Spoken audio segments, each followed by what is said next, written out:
praying to die sooner? It sounds insane, but that is the cold, hard truth about the drink you are holding right now. Some call it an elixir, science calls it a neurotoxin. And you, what do you call this mesmerizing liquid? Look at this stat and try not to shudder. Alcohol wipes out 3 million lives a year. Let me put that in perspective for you. It's an endless war. But the enemy isn't holding a rifle, they're holding a highball glass. Alcohol is the most successful legalized serial killer in human history, driving a death toll that is entirely preventable. We raise a glass, toasting to good health with the very thing that is eating away at our livers. So, are you actually enjoying the ride? Or are you just playing Russian roulette with your life, one drink at a time? Today, let's break down the brutal truth about alcohol. Alcohol, ethanol, is nature's chemical weapon, not designed for human enjoyment, but rather as a biological tool created by yeast during fermentation. Yeast produces alcohol to wipe out competing bacteria, giving it an edge in the race for food. In essence, when humans drink alcohol, they are consuming a cellular poison that disrupts the body from the inside out. When alcohol enters the body, it immediately floods the stomach and small intestine before making its way to the liver, the body's detox center.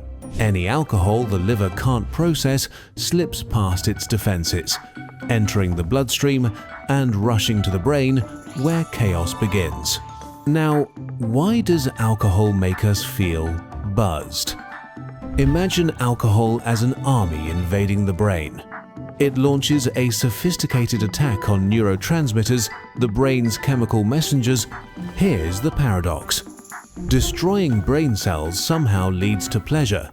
It's like setting fire to a building and then marveling at the warmth it creates, irrational, yet intoxicating.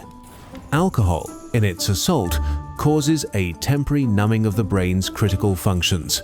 One of the most profound effects is on the prefrontal cortex, the brain's control center for decision-making, logic, and impulse regulation.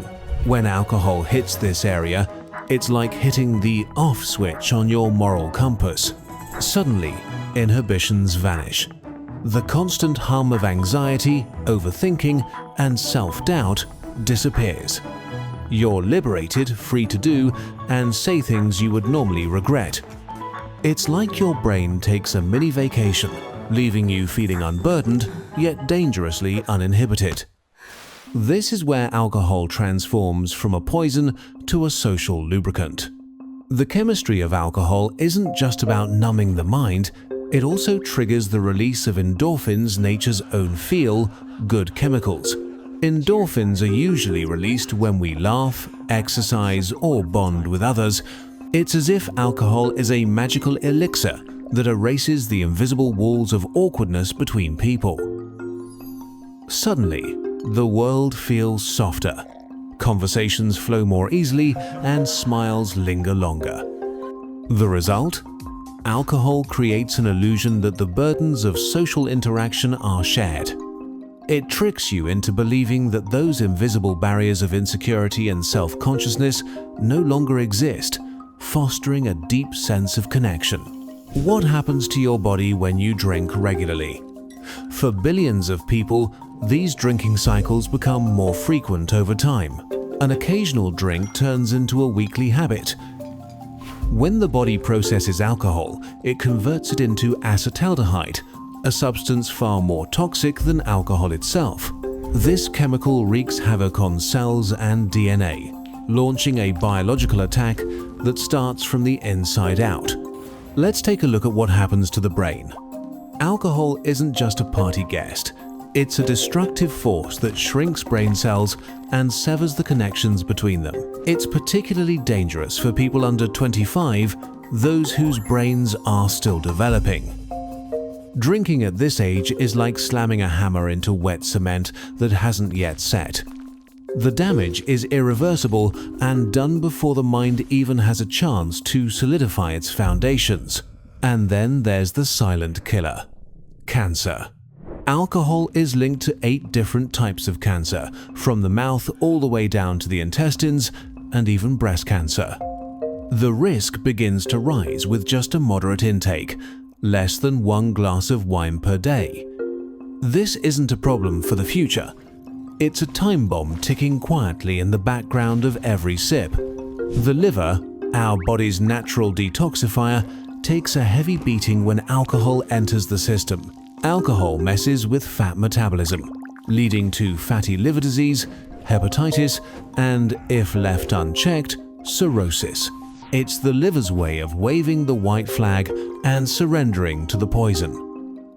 But alcohol doesn't just destroy the body, it also wreaks havoc on society.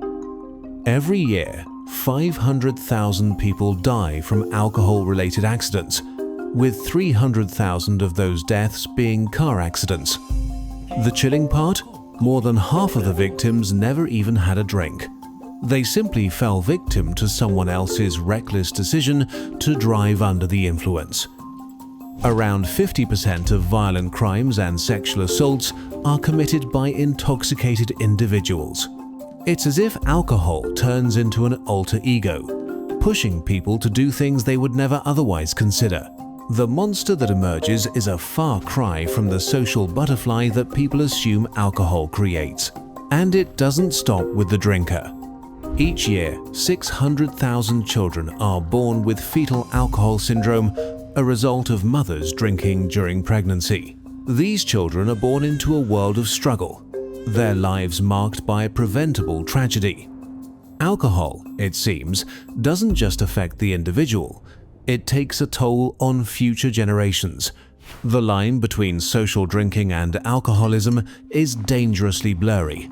A tightrope walk where many unsuspectingly fall. Around 400 million people, roughly 1 in 14 adults, are walking this fine line, often without realizing it. So, where is that line drawn? For women, it's 8 drinks per week.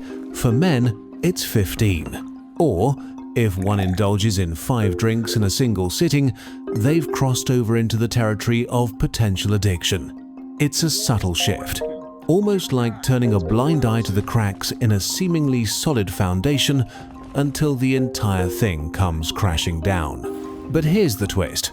Not all alcoholics fit the typical image. You know, the ones stumbling around, clutching a bottle in a dark alley. No. Many alcoholics are high-functioning, hidden in plain sight. Around 50% of alcoholics go unnoticed because they don't fit the stereotype. These are the people you'd least expect. Successful professionals, all while secretly depending on their daily drink to function. It's as if they've mastered the art of wearing a mask, expertly concealing their dependence while still fulfilling all their obligations. The high-functioning alcoholic is the great pretender, juggling their responsibilities while their addiction quietly pulls the strings behind the scenes. It's a fine line between success and self-destruction, and for many, it's a secret they carry alone. The question remains, how long can they keep the act up before the mask cracks?